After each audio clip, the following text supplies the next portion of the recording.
Guys, ay naglalakad ako. Medyo mabigat ang aking daladalaha. Kung mamalangki kasi ako ay araw lang ng linggo. Hinihingal ako. Ako ay nagpapahinga pag ako ay napapagod. Kasi nangihinayang ako sa pamasahe. Ang hirap kasi ng buhay ngayon, guys. Kaya nagtitipid ako lakad yan. Lakad lang yan. Walang pamasahe yan. Yan. Pag-araw ng linggo kasi ay araw ng aking pamamalengke yan. Ganyan. Yan.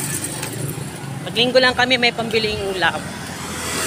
Pag Lunes, hanggang Lunes lang aming ulam. At pagkatapos ng Martes ay wala na. Ganon kamahal ang bilihin. Ay nako.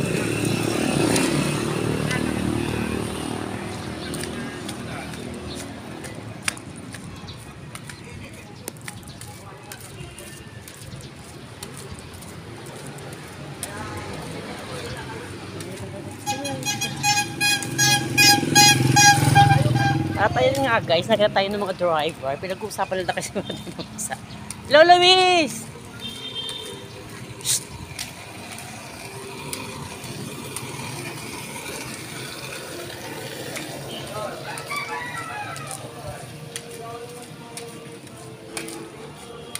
Sabot na pala ako ng init.